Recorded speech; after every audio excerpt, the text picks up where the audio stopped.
Hey there, can you hear me okay?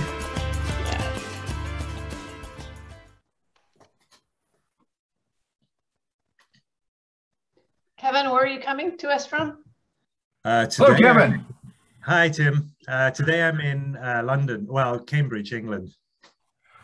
Welcome. Night, Thank you for joining us. nighttime there. Yeah, it's just turning now. You can see. I think there's a little bit of a glimpse of the sky out the back there. It's just about dropping. Twilight. All right. So let us begin. I tremendously appreciate you taking the time to speak with myself and Debby Montgomery Johnson. We're both directors of the organization known as the Society of Citizens Against Relationship Scams, a government-registered nonprofit crime victims assistance organization based in Miami, Florida, here in the United States, and also Monterrey, Mexico, as well as our sister organization in Guangzhou, China. So before we begin, let me just briefly explain what it is that we do. We are a crime victims assistance organization. That means that we help victims of scams literally worldwide, with affiliates and partners in over 60 countries, to help them through this process after they have been scammed. We're massively involved in education, avoidance education, and also education to help people discover that they're in the throes of one of these crimes, and then the process afterwards of recovery. And perhaps at this point, Debby, you could introduce yourself to Kevin as well and tell him a little bit about who you are and what you are. We are recording this call for playback to victims so that they can hopefully understand that you are not the person who scammed them. So Debby, do you want to introduce yourself, please? Sure, I'm Debby Montgomery Johnson. I actually live in South Florida also, not far from Tim. I was a scam victim in 2010, 2012. After my husband passed away, my friends got me into online dating and I thought it would be safe. It's interesting, you're in London. My guy was from London, international businessman, contractor out of London, but was doing a job in the Far East. And it was safe, it was fun. He revealed himself 2 years later after I'd lost over $1 million. And I'm a pretty savvy person. I was a former Air Force officer, banker, paralegal, had some really good training, but was just at the right time at the right place for him to just lure me in. And so I wrote a book called The Woman Behind the Smile. And that's how I got in contact with Tim, or Tim actually was an interview through the Palm Beach Post. And we aligned. I, at the time, didn't have anybody else that I knew had been scammed. I didn't know there was an organization to help. And I just jumped right on it to help out because I realized I was not going to get my money back. And I would never find the guy. I don't know whose pictures were used. I do know who have obviously talked to the real scammer because he confessed in person online. So I saw him. But I realized at that point, it wasn't about me anymore. It was about helping other people that were going to be scammed to either prevent it from happening or to help them to recover. And it's very hard if you don't catch it at the beginning. You can't catch them till they're broken. And that's what I like about SCARS is what we do. We give that handhold to someone that is having a problem. And I actually have my own show right now called Stand Up and Speak Up. And I've interviewed a couple of fellows like you that have been impersonated. And it's very valuable from a victim's point of view to see that you are a real person, that you have a real life. And it's difficult for me sometimes when I have a victim that just doesn't get it. They don't understand that you're a real person and they're angry and they're sure that I'm lying about it. And so I'm really grateful that you're coming on. So the more guys, particularly, that we can get out there to show the victims that you're a real person, you have a real life, you have a real family, and that your story, you're the victim as well as we are. And so I'm glad that you're coming on. Thank you for the introduction. I'm really sorry you got caught up in that. One of the reasons that I'm doing this is just to try to raise awareness. And I think the more people I honestly, I don't think we're ever going to stop it happening. Scams in one form or another have been happening forever. But if we can raise awareness, at least we can, maybe let a few more people avoid the trap. Indeed. Well, Indeed. I think we found, Tim, that this past year, at least I've been contacted more by the British government, the British media. You understand that it's such a big problem, especially during this pandemic, I think more so than a lot of Americans have. So that's something I like to talk about too, because a lot of the guys are from England, they're from London, and the money is going through the banks, Nat Bank in London. So whatever you can do from your end, I'm eternally grateful. Well, of course, there is no standard model. The scammers impersonate people from every part of the globe. Really what it comes down to is the availability of imagery, the availability of videos to facilitate the impersonation of someone.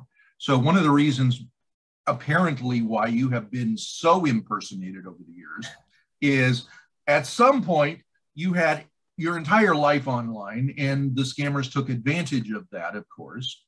And then the other part of it is that especially in the early days, people were less aware of how these impersonations work, as I'm sure you're going to talk about. So why don't you introduce yourself, tell us who you are, a little bit about yourself, and then we can dive into the experience that you've gone through by being the victim of rampant impersonation. Yeah, sure. A little bit of background about myself. I'm from the UK, but I've lived in Asia now for 25 years. And so I moved over to Asia for an assignment in '96 and loved it there. And I've been there and I built my family over in Thailand. And so for me, when I first started hearing that I was being impersonated, it was, well, it was just a shock, right? It was probably 4 years ago or something. I was trying to maybe 6, maybe 7. Maybe, yeah. I think it was clearly going on before I found out about it, and then when I found out about it, was probably 4. I don't know. The time's been going so fast, and it's been just a snowball since then. I think there was a few people using my images at the beginning, or a few gangs. Obviously, it's not a few people, it's a few gangs of people. And then obviously they must have got a decent hit rate from it, and it just started escalating. And you're right that there was a lot of images of me and my family out there at the beginning. I've never been really particularly concerned about putting images out there. Even now, I use the internet a lot for my business as well, and so a lot of the images have been taken from my company pages and from my public figure pages, and so it's as far as I'm concerned, it looks like it's impossible to stop people getting hold of images, and those images that they do have already, they're already there, right? It doesn't matter if I start watermarking everything now. Everything that's already out there is already out there, and so that's available. And I think in the world as we move forward, there's going to be a lot of stuff online. People have to get used to it. I think what you have to be very aware of is that whatever you put online is going to be there forever, and so be very smart about what you're posting and what you're putting out there, and understand that it could get used in many different ways. But it was a surprise to me that my pictures were being used. They were being used so widely. I put a video out about probably 2 or 3 years ago saying that I'd had 400. I'd reported 400 profiles that I'd found that were using my images under fake names. I just added to that a few months ago, saying that that's now over 3,000 that I've reported.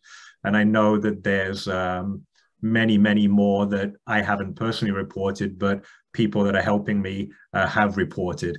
And so I'm sure that there's tens of thousands of different fake sites out there using my pictures. Just FYI, as a way of easing the reporting process, if you create a Word document and put the links of all the profiles that you found into a single Word document or a single email, and then send it to legal@ft, as in,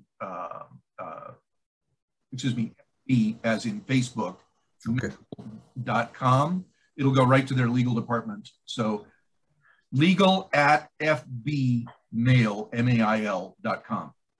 Okay, well, that's fantastic. Well, I know your email address. Yeah, I've got a couple of teams that are helping me with that. So what I tend to do now is I'm reporting them through to them, and they seem to have a much better hit rate. Everyone that I report online, I would say 95% of them that I report, I just get that standard message coming back saying that this does not go against our community guidelines, and we're not doing anything about it, basically.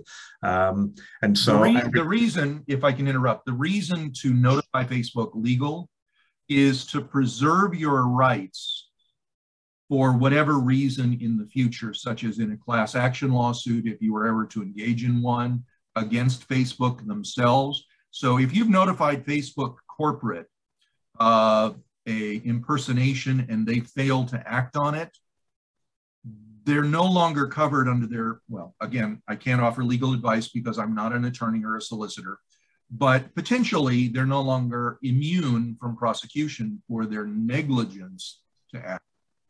So it's important to make sure that you're preserving your rights as you find the impersonations and putting them on notice, in effect. That's really helpful. And one of the strange things is that they're just not using facial recognition to our benefit. So I know that, you know, somebody else can put a photograph online. It could be a picture of a crowd. There can be a tiny, you know, 1 by 2 millimeter picture of me, and Facebook will recognize that and they'll send it through and say, hey, do you want to be tagged in this picture? Right. So they clearly have the technology that makes that can determine that it's me. And then when I put things out there, nobody's taking any notice of the things that I'm reporting in terms of being you know, scam documents. And I don't know how much more obvious you can get when you write a message back to them and it says, hey, look, my face is being used. This is clearly a scam profile. I've got my kids are on there as well, and this story, and you get a message back saying basically, yeah, we're not doing anything about that. It is unfortunate. Go ahead, Debbie. How did you first find out? Did someone tell you about it, or did one of the women contact you? Right at the beginning, I think it was one of the women that had contacted me. These days, I'm getting probably 4 or 5 women a day sending me messages in one format or another, either on Facebook Messenger or LinkedIn or Skype or something, that are either telling me that something's going on or accusing me of something going on or whatever, right? And but there's a huge number of people that are contacting me now. I think first of all, it was one individual that had got in touch with me and said that they were concerned that my pictures were being used on a fake site. And then when I started looking at, I did the very basic stuff with Google. I started doing a reverse image search of my pictures, and then started to get a feeling that this was a bigger problem than I thought. And then the floodgates opened, and that was when basically, you know, I was getting women at that point, just women every day contacting me and saying, yeah, one of those two things: either I believe that your pictures have been stolen, they're being used, or you so-and-so, you know, you're scamming me, and you know, why would you do such a thing? And, you know, coming out with some of the vitriol, which rightly they are feeling, because, you know, they're in a very, very difficult position, and they've been caught by professionals, and they've been scammed, and very rightly they're feeling like they have been wrongly done to, and they're basically going through that grief process depending on where they are in that whole system. And these are very smart women, women that have just been caught at a moment of vulnerability and openness, all the things that we like in people, right? We want people to be open, we want them to be loving, we want them to be vulnerable, we want them to be looking for the new and for moving on. And these scammers are taking perfect advantage of that, and then using it to rob them emotionally, rob them financially, in every possible way. So what I would say is that when I get contacted by the women, it does get very tiresome because there's so much of it going on, and it gets a little bit overwhelming at times, because you realize the scale that this is going on with. But all we ever try to do is help them realize that it's good that they know the truth, or that they're finding out the truth, and then hopefully, with that awareness, they can help other people and move forward a little bit. Well, it's really difficult, and you say a lot of this with a smile on your face, and I really like that. But inside, you must just be So how has it affected your family too? Because I want the victims to realize when they're looking at you, they're looking at a good-looking man whose picture has been stolen, whose identity has been stolen, and it's affecting your life, your family too. So we don't want them to be stalking you. We want them. It's very difficult to kind of. I mean, I saw my scammer. I saw him. It was a young Nigerian guy. It was not the handsome Brit. So I had that brick in the wall, stop. Most women don't have that. So they're emotionally tied to the pictures. And I want them to understand you're a real guy, and they got to understand what this is doing to you and your family. Well, I think I'm fairly well balanced, and so it doesn't have too much of a negative influence on me. I work a lot on myself and on my mindset and things. That's just part of my job and part of who I am. And so I don't get too negatively shaken by it either way. There was a time when, as I was teaching the family more about what was happening, that it was quite shocking for everybody. Obviously my kids' pictures have been used up there with me. The typical story is that I'm divorced or I'm widowed, and that I have a young kid in a foreign school somewhere and they need support, and all that, all the stories. And so as I educate, this has been going on for a while now. So my kids have gone from being younger to just starting university. They've seen that process happen, and it's been a good opportunity for me to be able to help them through that and let them know what the internet can be used for, positively and negatively. My wife is very understanding about the whole thing. She really feels for the victims too, and she knows that they're getting caught up. There's times when I'll get messages through that are like, oh yeah, now I realize that I've been scammed, but you don't realize for the last year I've been going to sleep with your picture on the wall or whatever, or on my night table and things. And so they've obviously, as you said, they've got very much attached to the image, and sometimes the videos, because the scammers are smart enough now that they take my work videos and then they use them as proof that they're the real person, right? So it's not surprising that people have fallen into this trap. I think the key is now, how do we just educate people to get out of it, and how do we make awareness for more people so they don't fall into that trap? So let me just add a couple of basic disclaimers. So I think it's important to inject this sort of at this stage. One of them is obviously that you have no responsibility for anything that's done by these criminals. And they are criminal organizations, and our friends at the EFCC are shutting down almost, literally several hundred a week at this point in time. Good. And ironically, they just arrested another kingpin. This is probably their 9th billionaire kingpin that they've brought to justice. They don't always arrest them for ultimately the charges that they face. They arrest them for whatever they can arrest them on. And many of those have been extradited to the United Kingdom, one or two, but mostly to the United States, because we have good treaties and reciprocal extradition treaties with interestingly enough, one of the things that happens to victims is they're profoundly traumatized. This goes far deeper than just emotions. This touches on mental health in a very profound way. Our organization is certified, trained in recognizing trauma, making the appropriate recommendations. Our support groups are not about exposing scammers or hating scammers. Our support groups are about helping victims recover emotionally through this process. And we have seen a lot of victims who become challenged in letting go what was and accepting reality as it is, that you're not to blame. You're a victim just like everyone else. One of the things that a lot of impersonation victims like yourself have reported to us is the fact that, as we know, trauma is contagious. You can catch it from the victims who are contacting you, who are themselves traumatized. And it's very important, as you said, to be very self-aware and take good care of your own mental health. And watch out for this thing called vicarious trauma.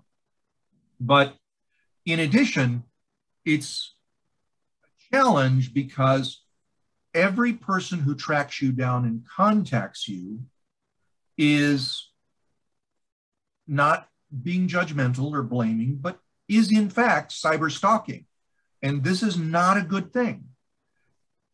The unwillingness to accept the situation and then to track you down personally is improper.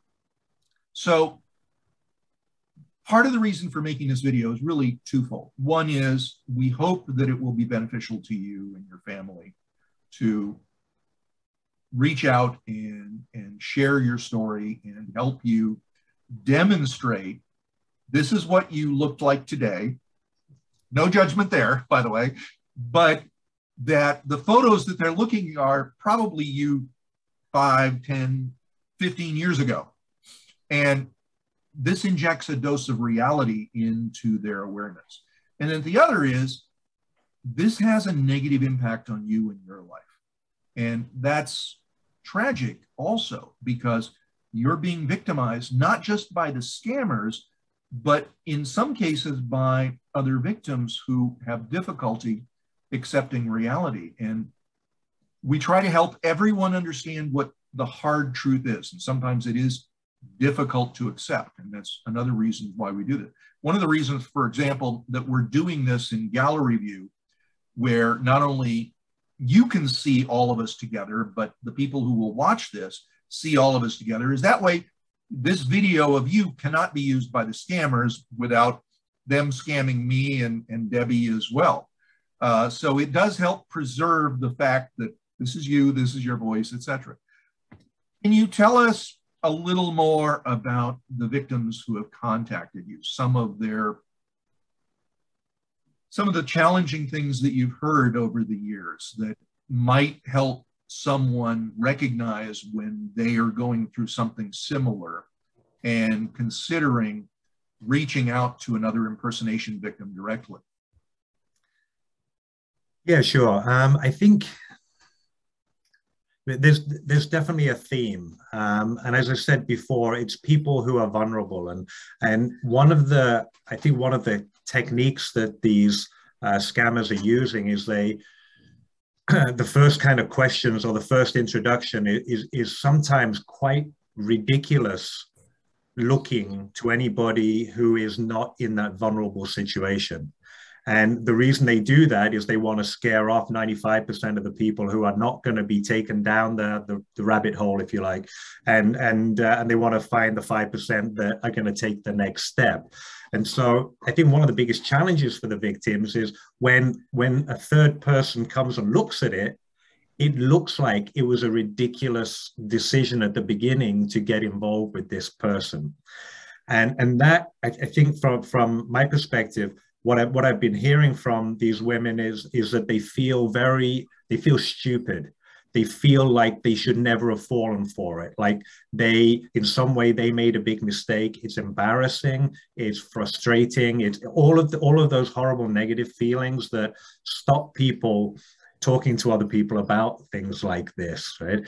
And what I have realized with every one of the women that's contacted me in some way or another is that they're none of those things.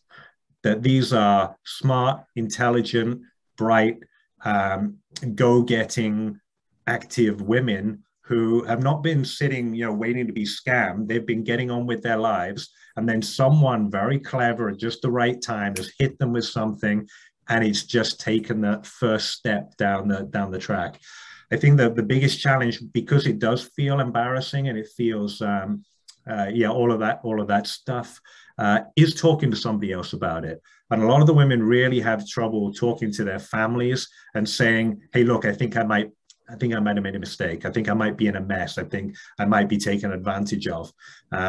Because, you know, again, a lot of the people, they don't seem to have a very close-knit group. The ones who do have a close-knit group are embarrassed about talking about it. And that's the same for any of us in any of those situations where we feel like we've been taken advantage of, or we might have made a mistake, or we've overinvested in something that we shouldn't have done. So it's a very natural feeling. I think if there's something that I would say, the women are coming from everywhere. So the ones that are contacting me, I think I've listed about 60 different countries of people that have been involved. A lot in sort of Eastern Europe, a lot in South America. It quite often happens to people that don't have English as their first language. And I think in that way, the scammers' English comes across in a way either more naturally, or they're using translation software. And so it's hard to pick up that these are probably not phrases and terms that an English guy who is in love with you would say. And so there's little warning signs there. I think my biggest aha of it is, if people can talk to their friends, if they can talk to their family, if they can be brave enough to just say, what do you think? Then maybe they'll get a third person perspective that opens up the conversation, at least. I've always thought that we need to have a dating buddy, but you have to have that at the very beginning. Right. Because once you've gone in, the scammers are very clever in isolating you from your family and your friends, and you'll push the family and friends out and hang on to the online personality. The other thing we're finding too, as years go on, that more and more of our victims are coming from word games, you know, things other than online romance. It's the Facebook friends, it's the Yahoo chats, the WhatsApps. Recently we've had a translation app. A gal overseas was a translator, and a guy came on a translation app, and it turned out to be she was helping him with his, you know, business overseas. The ones that get me is then when they're playing is what, Words with Friends, Tim? It's like a Scrabble game. These are married people looking just to have a game online, and it turns into something, you know, with time. So these guys are very, very clever. And the one thing I did want to say about the victims not speaking up is because many times the family and friends will turn on the victim. It's the victim blame and the shame. And that's very discouraging. It's much easier just to shut them out than to take that. We blame ourselves enough. We don't need anybody else to blame us. So no, and it's that feeling of ridicule, right? It's that feeling of how could you be so stupid? And that's what I was trying to get across before, that it's not at all. Very intelligent people caught at the wrong time. And I know that I've been caught, not on romance scams, but I've been caught in stuff before where you feel like you're taking the right steps forward, and you know, and then all of a sudden you're like, well, how did that happen? How did I get into that position? Especially in business, you well, in business, your own beliefs, cognitive bias.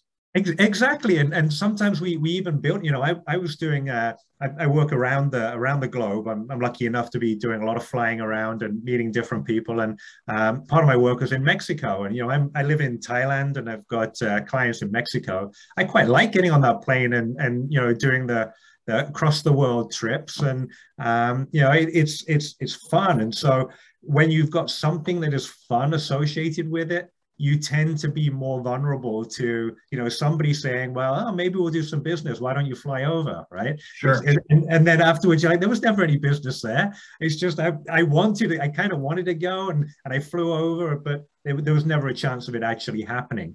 But we put ourselves in those positions, and then afterwards it looks pretty stupid. Or, you know, you say to your wife, oh, I'm going to Mexico again. And she's like, wait, what's really going on with this? So it's everybody in every situation can get caught into it, and people should not feel ridiculed. They shouldn't feel embarrassed about this. Just talk about it and get some help to figure it out. Can you talk a little bit about the impact on your family? Yeah, I know you mentioned that before, and I kind of went off on a tangent, right? No worries. I think they're not too worried about it, frankly. You know, you could come up and say, well, yeah, it's distracted us and this, but I think it's the way that I've been able to educate them through the process, had a lot of transparency, and used it more as a learning exercise rather than any kind of blame or frustration on it. I actually also don't blame the people that are doing it. I think there's reasons that everybody do these kinds of scams, and there's other things in the world that we need to be fixing in order to be able to eliminate some of these kinds of problems.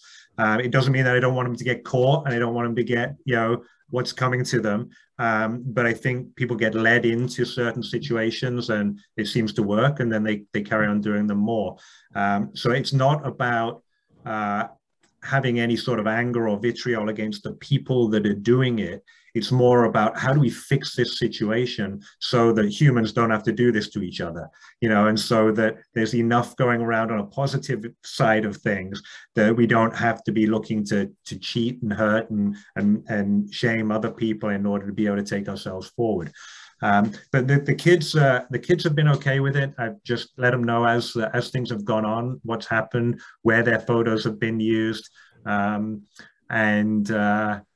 I think at the moment, you know, I watched one of your other videos, and you know, there's people that have lost a lot of income, victims that are being impersonated, like me, who have lost income because, you know, something has happened. And you had a guest on who spoke very eloquently about after he was impersonated, his security rating in the armed forces went down, and then he couldn't get the same kind of work. As far as I know at this point, that hasn't happened to me. But I do know that Interpol has all my information. I know that the FBI, I'm on the FBI's screening list because, you know, my name and face have been used so many times in bad stuff. And so I'm sure there are some negative consequences that might be out there. Most of the time, the people that I work with know me. You know, I tend to work through referrals, and so I can explain this stuff a little bit at the beginning, and they don't get distracted by it.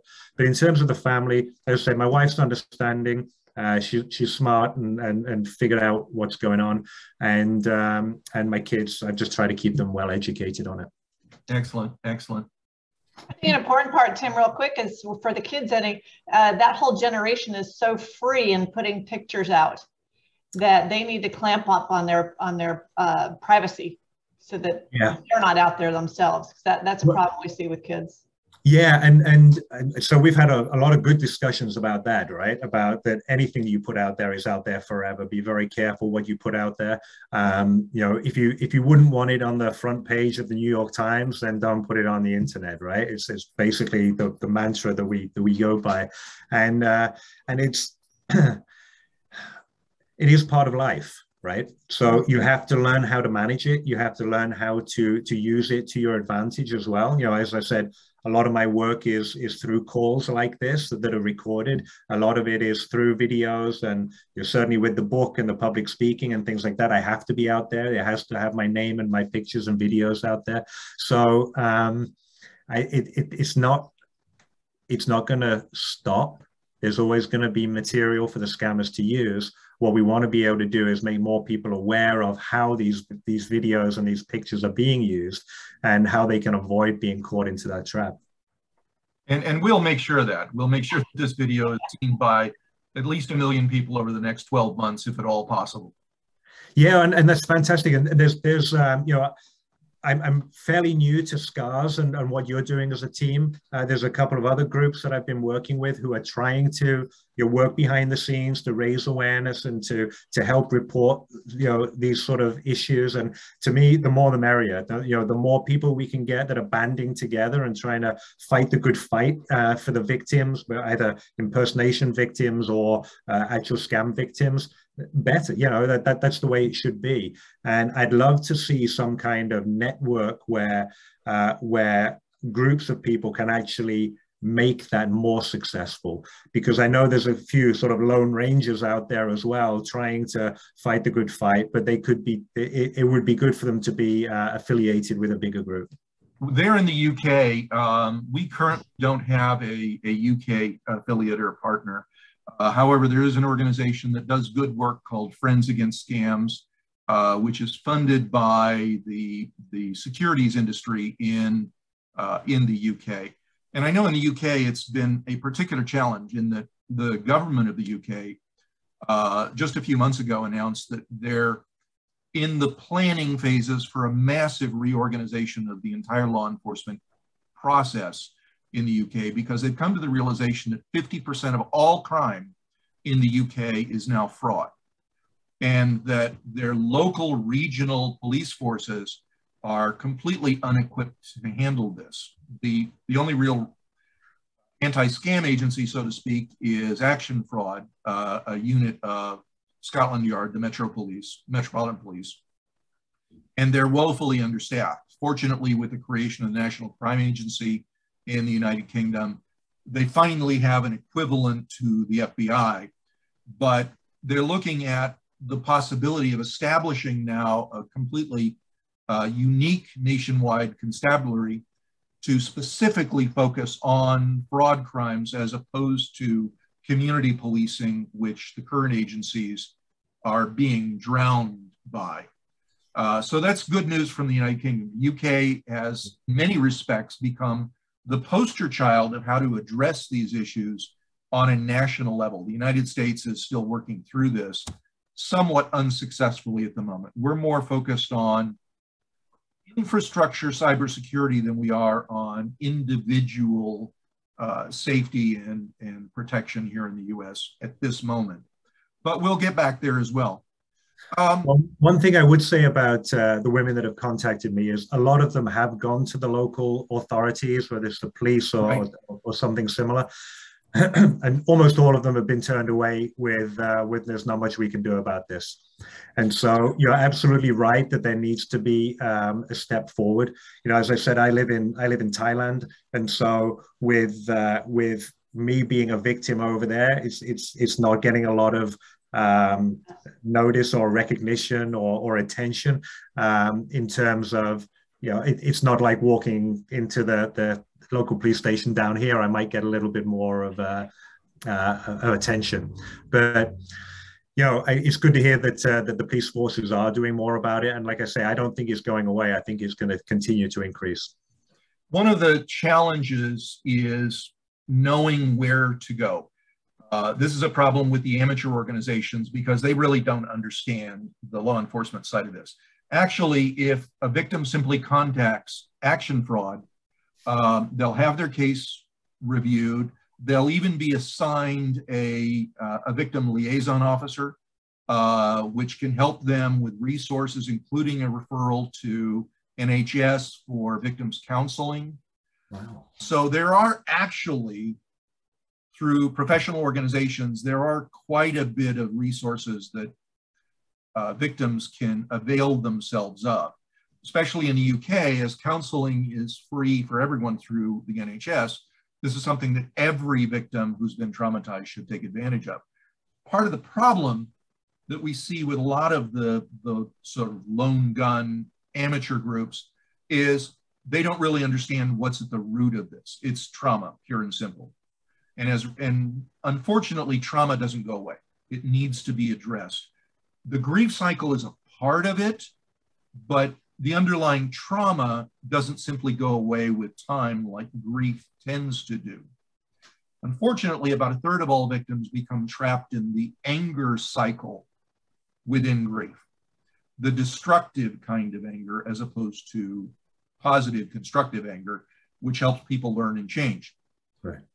Here in the United States, we have a similar system where all crime victims in the United States, if they report the crime to the police, police are not going to do anything. They're going to give them a report number. But that is the golden ticket then that opens the door for victim services. Now in Thailand, we have a country manager who's directly connected with the Thai Cybercrime Police Unit. In most countries around the world in the last 2 years, law enforcement have established specialized police units specifically to address cybercrimes. In Thailand, they don't make many arrests, been less than 200. But in places like Korea, in 2020, they arrested 12,000 scammers in South Korea alone. China is kind of the poster child in the sense that they're close to 100,000 scammer arrests a year. Wow. So from a law enforcement point of view, massive progress is being made. There are 111,000 arrests that we were able to document in 2019, about 80,000 even during the pandemic, and we're expecting to be well over 100,000 this year. So progress is being made. Even in Nigeria, the Economic and Financial Crimes Commission is going to have a record year. They're probably going to come in at somewhere around 4,000 arrests this year alone, which compared to 2 years ago was 400. And 2 years before that was 4. So progress is being made. Unfortunately, in your particular case, a lot of the scammers that use your photo are out of the Ivory Coast and Ghana. And Ghana is someone that is actually on our boycott list. We actively support a boycott of Ghana products simply because they have a cyber crimes unit staffed by consultants who are pretty sketchy, pretty dodgy in terms of when you actually contact them, you're not sure that they're not scammers. Right. And their entire police administration is very problematic. But even Ivory Coast, the Nigerians have been really successful in going country to country evangelizing the problem that scammers represent for them as a nation in their representation or their reputation. But also in Nigeria, for every foreigner that is scammed, there's also a Nigerian who's scammed. So scammers are not particularly particular about who they scam. They're an equal opportunity criminal. Yeah. So we've seen a lot of progress in places like Togo, Benin, Ivory Coast, Senegal, Sierra Leone, but Ghana westward is still quite problematic. Tim, are you seeing that romance scams as part of that overall cyber scamming is being taken seriously as well? Is that getting the same level of attention? In 2019, a startling statistic was released that cybercrime in all of its forms was a $2 trillion industry. And it was projected to go to $6 trillion by the end of 2021. Actually, we think it went close to that in 2020. We haven't seen final numbers calculated yet, et cetera. Now, cybercrime in general consists basically of two types of crime. One is cybercrime, where it is essentially an automated process, computer to computer, hackers to computers, et cetera. But then there's also what the United Nations Office of Drugs and Crime refer to as cyber-enabled crime, where the criminal is using technology to target a victim. Now, they're doing things like phishing scams, et cetera, as a means of targeting victimization. But essentially, these are all in the basket of what's called relationship scams, where essentially there's a scammer who's going to be taking money from a single individual. That's a relationship scam. And it might result from the span of a couple of days to literally years. Now, romance scams are a part of this, and that's about, per our calculation and some that we've seen in the industry, anywhere from about $500 billion a year to as high as $770 billion a year. It's estimated that on average, prior to the pandemic, there were about 1 million new relationship scam victims a year. And that included things like lotto scams and your computer technician scams, even the tax authority impersonation scams, et cetera. But we found that in the United States alone in 2020, there were 30 million new scam victims in 1 year. In Brazil, 5 million WhatsApp scam, and those are all relationship scams. But the methodology has changed. Scammers now find that instead of romancing someone, inventing an emergency situation or a greed situation, like I have a box of jewels, now they develop a relationship And then it flips over into an investment scam, where it's easier to say to the person that you've now developed this relationship with, by the way, I've got this incredible investment that I'm making a boatload of money on, and I want to share this with you. And you put them through a third-party investment interface. They deposit their money, and the scammers are so smart that they even double the money back to the victim on the first go-round. Yeah. This is a phenomenon called chasing the money that gamblers and investors who become addicted to this do. They make a little bit of money, and then they reinvest it to try and chase even more money. It's, Maslow's pyramid of needs, greed being one of them, even though, it's not bad greed, but it's still a desire, right? Yeah. So now today, we think that about 50% of what were the traditional romance, emergency, or box of gold scams are now romance, not asking for money, but suggesting an investment. And because of the trust relationship that's been formed, they fall for the investment. And it's much simpler, much more compelling. We think actually that the Indians introduced this model because they're such consummate experts at sales and understanding, because we in the world of technology have utilized them for 2 generations to provide telemarketing sales and technical support and outsourcing. We trained them how to think like their targets in whichever country it happens to be, especially Indians and the United Kingdom. So that's now the model du jour, so to speak. And it works phenomenally well. We think that their closure rates have gone up many times as a result of this change in tactic. So where they would get 1 million victims a year, now they're getting 5 or 6 or 10 million victims a year. So the number of victims is growing astronomically. And what we tell everybody is, yes, you made a mistake.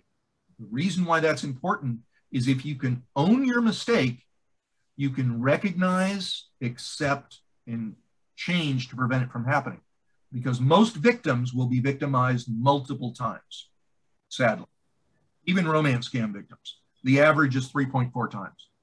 That means that there's a lot of people who are only victimized once, and then there's a smaller number who are victimized an unbelievable number of times. Well, I've noticed that trend as well, of the people that have been hurt, the victims that have got in contact with me, and then there's another group of people who are contacting them saying, hey, I can help you get the money back. Yes. Right? Which is piggybacking. Recovery scams. Okay, I wasn't aware of the term. I just seen it happening a lot. But yeah, recovery scams. I'll help you. Let me. And it's almost like they're in the same group, and they suffered the same thing, and they got success on it. So now let me help you get success. And one thing that I've said to the people that I have talked to is, this is out there as well. Just be aware. And again, it's, I'm not a counselor. I'm not an advisor on these things. It's much more around just be aware. And it's great that you mention places that people can go to, because that's often where I get caught as well. Somebody would say, well, what do I do? It's like, well, I have no idea what you do, right? It's like, now you're aware of it, figure it out. But it would be great to have some resources to say, well, no, there's this contact point, and they will help you find the right sort of base to move forward from. Right. And for us, that focal point is one of our websites, which is the encyclopedia of romance scams, so to speak, called romancescamsnow.com. And we have literally thousands of articles. The website has been published for 20 years. I myself have been helping to educate victims now for 30 years, since 1991 on the old AOL. And in fact, even in the English teletext from the 80s, we've been able to find out that Nigerians living in the UK were using the English teletext system back in the 80s to conduct Nigerian print scams. So it goes back that far. You're not old enough to remember teletext, but I lived in the UK, 93, 94, part of 95. So I was very familiar with what it looked like. But, you know, this has been, and the irony is this Nigerian prince concept goes back actually to the 1960s, where the Nigerians would sit around writing letters. They'd put them in a package and they'd send them to a relative in the United Kingdom, who would then literally put them in the post to people that they thought might be suitable victims. So you'd actually get a Nigerian prince letter saying, I'm a Nigerian prince and I have this box of gold and I need your help to get it out, and I'll share 12 million pounds with you, or whatever the story was. So this has been going on for a very long time. But the key difference is there used to be a risk reward proposition for the scammers, that they were vulnerable to being arrested. There were a small number. When the police chose, they could track them down and they could get to them. Today, we found that a study was just done this year of the university system in Nigeria, and they found that 95% of all undergraduate students in the Nigerian university systems were either aware of or actually engaged in scamming. That's more than 1.5 million students. And the EFCC had kind of a come to Jesus meeting recently with the leadership of Nigerian universities, the rectors, deans, and management, and basically told them that they would be held responsible, reading between the lines, that they would be held responsible for the activity of their students who are using university property to organize into criminal groups. But yes, we're seeing that scams evolve. They morph into many different things. The Indians are one school that are engaged very heavily in phone-based scams. But the Chinese are predators of expatriate Chinese anywhere in the world. There are groups in Malaysia, there's groups in Indonesia, there's groups in Vietnam. Wherever industry set up outsourcing, is where we find the bases of these organizations. Throughout Latin America, the Jamaicans and the Caribbean countries is the home of lotto scams, which can be just as devastating as a romance scam because it's another kind of relationship. The Russians, the Ukrainians, the East Europeans, bride scams. Right. Probably seen. In fact, the only movie that's ever been made, good movie about scamming, is specifically about a Russian bride scam that starred Nicole Kidman, about a victim who met a Russian bride, brought her back to England, and then the Russian mafia showed up 6 months later and enticed him to take a withdrawal from the bank where he worked. It's a great movie, but you know, there's so many different schools of scamming. Virtually everywhere has scams. It's viral. One of the things that that I've been surprised about is most of the time I've got my head or something superimposed onto an army uniform, right? And I'm interested to know what the armed forces take on this, because first of all, it's kind of like defaming. It tends to be the U.S. Army rather than the British Army or whatever. But I'm wondering whether, first of all, they must be aware of it because it's such a big thing. Do they take it seriously? Is it something that they have any sort of ability to act on? Because I can't believe that it's so often that I'm a U.S. Army guy out in Syria on a mission, or you know, and it just seems ridiculous that can continue. All branches of the military are very well aware of this, as is the British Army and the British Navy and the British Air Force. NATO is aware of this. The Germans are aware of this.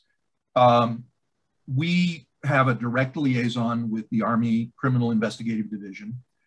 We have a volunteer whose job it is to work with them and sort of guide victims towards the appropriate services that can help them. When victims write to the Army complaining about this soldier or that soldier or this situation, etc., they're all very well aware of it. They are as powerless to control it, as we all are. In fact, and I don't want to put words in their mouth, but they're extraordinarily frustrated with social media because they themselves will report profiles many times to be told, this does not violate our community standards. So but then they have their advocate corps contact the legal department of Facebook and that. But it's all in the methodology that's used. So yes, they're very aware of it. And there are literally thousands of people that contact them. We're contacted by approximately 1,000 victims a day. It's overwhelming, and we keep our services focused on the areas where we can have the greatest impact. As a publisher, we literally wrote the book on scam victim recovery. We also just released a book that we call our Slate book, because we have a color for each book to make it simple for people. Our Slate book is for family and friends, about 110 pages, and it basically explains these scams in quite a bit of detail, and also how the victim or victim's family and friends can help that victim, whether they're in complete denial or when they recognize and discover that it is a scam, how they can help them and support them through the recovery process. You see, that's our primary focus as an organization. It's what makes us unique in the world. There's really only about 9 real organizations in the world that provide victim support of any kind. Everybody else is an amateur, and much of the information is flat out wrong, urban legends, fake information, regurgitated over and over and over again. But our focus is to do everything that we can to help victims survive this process, because sadly, and this is an estimate, about 20 individuals per day take their life as a result of a romance scam alone. Yeah, I read that on your website, and it shocked me. Well, in a way, it shocked me. In a way, it didn't shock me, because I know that the amount of trauma that the people that have contacted me are going through. And you can imagine, there was one lady, $200,000 equivalent had gone, and it was basically, that was her retirement funds, her life savings, and everything. And you could understand how that would have a huge impact on people. Right. It's like any traumatic experience. It depends upon the resiliency of the person and whether or not they move into that mode where they give up all hope. We reach perhaps one person a day who's in that situation, and we take considerable effort with them, regardless of the hour, day or night, to walk them through that. And in our support groups, we have a lot of people who've been there and gone through that, who literally were on the bridge or on, the top of the building, ready to jump. And what motivated us is an interesting situation. And I don't know whether you've encountered anyone at this stage, but prior to the creation of SCARS, I was publishing this website because it was a curiosity for me, because I was involved in a scam in 2001, but didn't really have a grasp. I was looking at this more as a publishing, communication, educational exercise. And then we had someone come to us in 2014, and this person was literally on the edge. They were ready to jump, so to speak. And we handled this poorly. Now, I fired the employee who communicated with this person. And it resulted in a perception on my part that we need to do a better job of dealing with the real underlying issues, the trauma that victims feel. This trauma-informed approach is something that law enforcement has woken up to over the last decade. England does a great job with their victim and their victim liaison officers, which are signed almost in every crime. That's a phenomenal job. The United States is far behind on that. But that was our motivation for incorporating the nonprofit to focus on this area. Sadly, I learned a few months after our incorporation that this woman who had come to us in late 2014 had actually taken her life. Her name was Boyati Miskun, an Indonesian working as a domestic servant in Hong Kong. And individuals who are isolated like this are such easy targets of scammers. They're isolated, they're alone, they have few people in their circle of communication, and these are the ones that so easily become victimized. And particularly in her case, she borrowed money from the local gangs in Hong Kong. Not a good proposition when you tell them you can't pay them back. Yeah. I think for most victims, it really comes down to understanding that they can survive this. They won't be the same person, they won't live the same life, but that's the consequence of mistakes that we make. But they're not to blame. These people are master manipulators.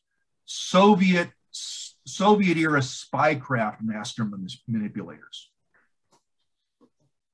And you know, we were talking about recovery scams, and there's many types. One of them is the Ghana police, where you pay us an investigative fee and we'll look into the matter for you. There are legitimate money recovery businesses out there that primarily focus on bad investments. And many of them they're all for-profit business, but they're real businesses in the United Kingdom, the United States, Canada, wherever it may happen to be. Unfortunately, most of the time, they're not going to be able to recover the money because they don't have a model that will allow them to do that. In the United Kingdom, if you sent money by way of a bank wire transfer or gave access to a bank account in the UK, there is a consortium agreement amongst the major banks, with the exception of Lloyd's, where they will give the money back to the victim. We have a law here in the United States, similar, called Regulation E, which helps also in similar circumstances. This is why it's so important to get the right information. Also, Interpol has developed a toolkit that local law enforcement can use very effectively, because most people don't know that you sometimes can recover money that you sent by wire transfer by clawing it back days, weeks, months after the money has been sent, because of the way the money transfer system works. But you're right, scammers, once they close a victim, will sell that name and contact information to another group who specializes in another kind of scam. Or my favorite is a 10-story building in downtown Lagos, Nigeria. To the outside world, it looks like an outsourcing business until the customers step outside, and then they flip the books on their desks and they're back in scamming again. Sometimes they do legitimate outsourcing.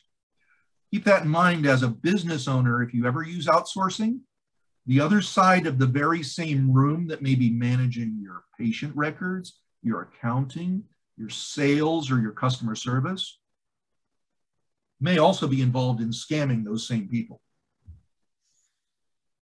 So, yeah, it's sobering thoughts, right? And like I said, it's good to know that there are agencies, associations, police forces that are starting to take this seriously and yes, and help the victims.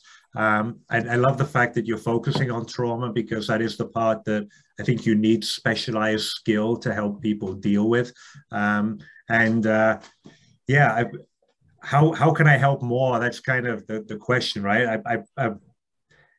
If you're like one of the Lone Rangers, I've been putting my own stuff out on the internet, telling people the stories about, you know, what's been happening, what it typically looks like. You know, please forward these videos. I think a couple of the videos we've done have had, you know, 8,000 or so views, because they've been passed on from person to person. What would be helpful to your organization?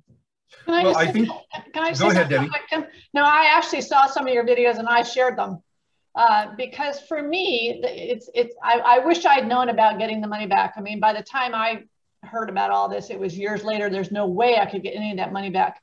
But by speaking up and telling people if this happened, jump on it right away. You got to just kind of eat your pride on that, because, you know, we're all trying to hide, not wanting to be judged by other people. But if you want any hope of getting anything back, you got to jump on it right away. And by you putting out your messages saying, speak up, go to the local authorities, go to your banks. When I went to the bank at that point, they're like, oh, sorry, Deb, that was stupid. You know, I was a former bank manager. I knew my way around the system. And so they blamed me. They said, you did it. We can't help you. But it was too late anyway.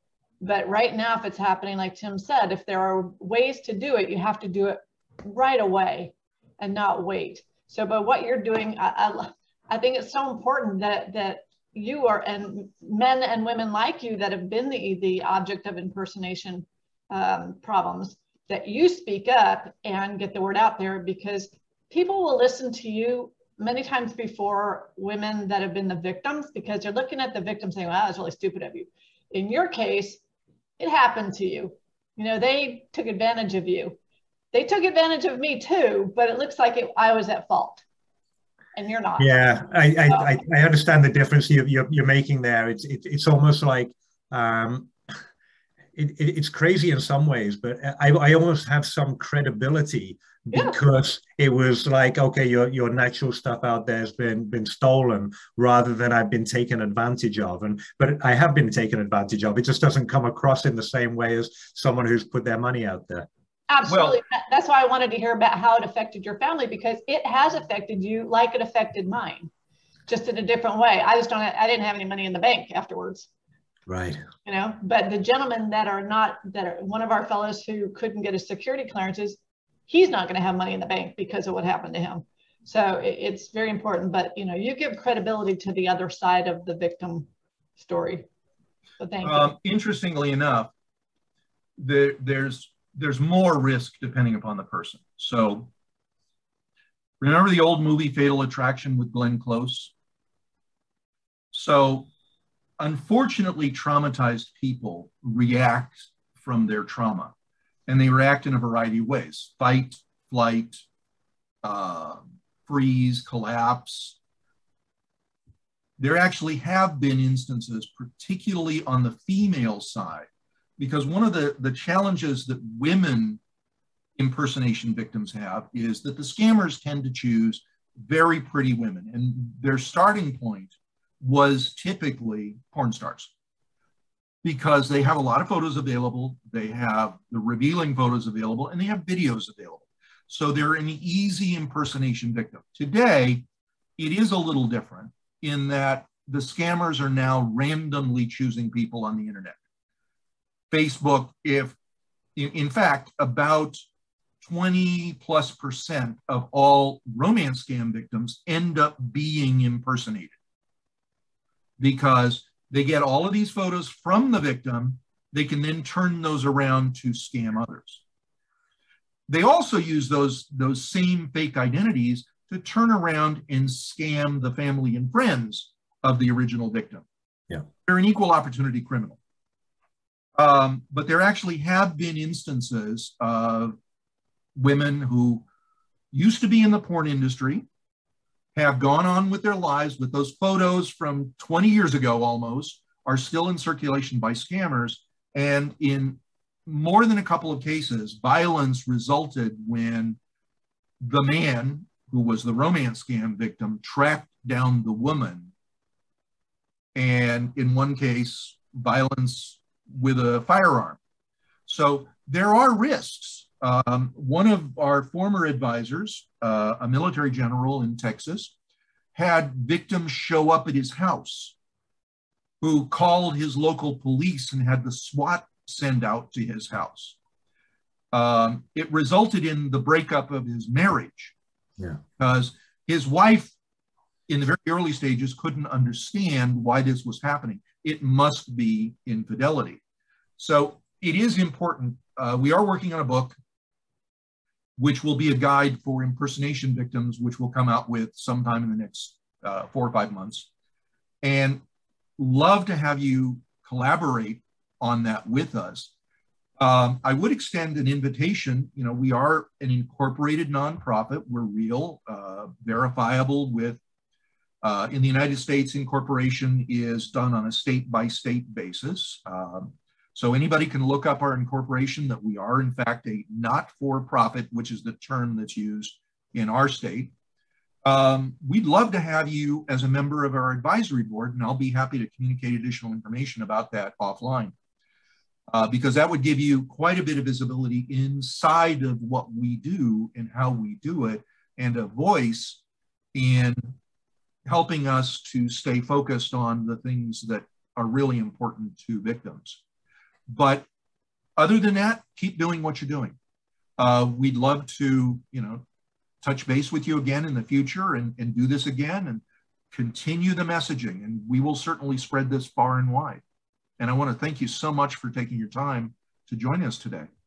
No, you're very welcome. And anything that I can do to help raise awareness, I think that's the most important thing. It took me by surprise at one point when somebody called me a victim. I didn't feel like I was the victim. I felt like the people that were being scammed were the victims. But it is a different perspective, and it made me take it a little bit more seriously as well. But for me, it's around how do we raise awareness, get more people to know that this stuff is going on, and get them protected. That's the key. That's my side of it. Your side of it is how do we get them fixed up so they can move on with the next phase of their life, which is incredibly important as well. Well, actually, we're focused on both sides, because our view of a person like yourself is you're also suffering the impact of this particular crime. And in many cases, it has profound impact on them and their lives and their families. I congratulate you on being better centered and more resilient and being able to navigate this pathway so effectively. Additionally, if it would be all right, we're very connected with the media, and we probably get at least one request from UK news media a month. And if you'd be willing to, do interviews and things like that, you can help tremendously in that regard. I've thought about how to reach out to that. Again, with me having been located in Thailand, there hasn't been the ease of access to the groups, but yeah, I'm very open to that. Although it's draining, there's one part of it that's really draining and a bit overwhelming, because it does feel like you're flying into this area where there's billions of people and you're not exactly sure how to help them all. Right. There's a part of that is, you get off of certain calls and you kind of feel, or messages, and you feel like you've been whacked around the head. On the other side, calls like this to me are very uplifting, because I do feel like there's people out there to help and support and help people move their lives forward. So yeah, I'm very open to that wherever it would be helpful. One thing I would throw out is, no one should feel shame for being the victim of a crime. You are the victim of a criminal who took deliberate action to impact your life. Whether it's a physical crime, it doesn't matter that you were walking through a dark parking lot. Somebody made a decision to make you a victim. They're the ones who are responsible for it. You're not to blame. No victim is to blame for their crime, for being a victim of a crime. And by the same token, no one should feel ashamed to ask for help.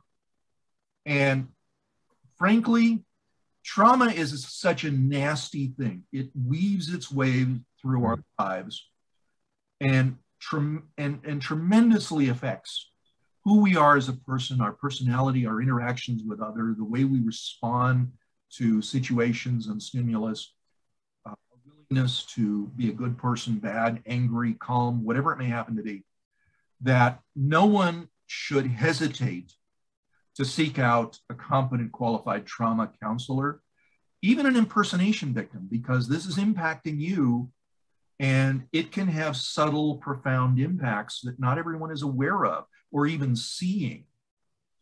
I am not a psychologist. I am actually an anthropologist, a PhD in archaeology and a PhD in finance and a master's in anthropology. But our entire organization is going through the process of becoming trained and certified in trauma in all of its forms.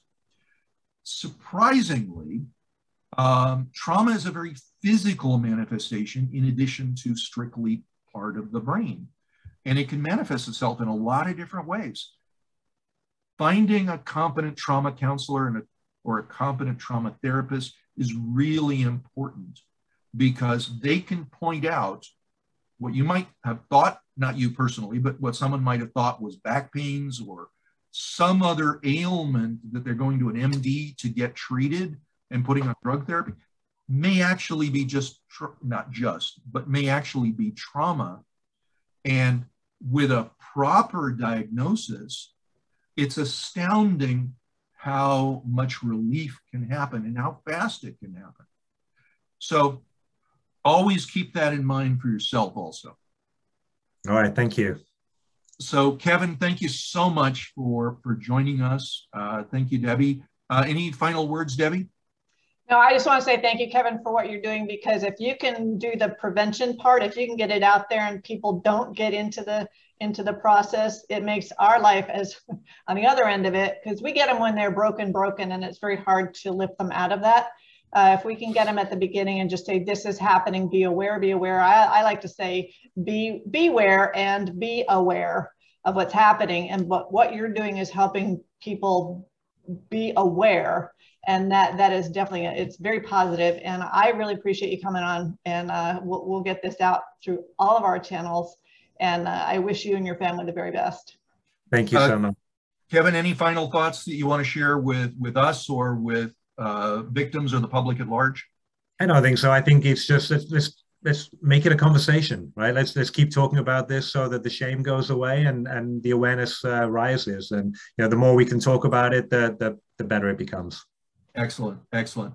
My name is Dr. Tim McGuinness. I'm the Managing Director of the Society of Citizens Against Relationship Scams, a government-registered crime victims assistance nonprofit organization based in the United States and operating also in Monterrey, Mexico, affiliates in 60 countries around the world. And we thank all of our partners and our affiliates for doing a phenomenal job to assist victims worldwide. Thank you so much to our guest today, Kevin Snook from Thailand in the United Kingdom, and our SCARS director, Debby Montgomery Johnson. Thank you, everyone. This video, copyright 2021, Society of Citizens Against Relationship Scams. We will post this on our YouTube channel, on our social media, and on our websites to make sure that this word gets out to the maximum number of people. Thank you so much again, Kevin. It's been a tremendous pleasure. Great. Time for me to have some dinner with my family. Have a great night. Great. Thank you much. We'll speak to you soon. Bye-bye.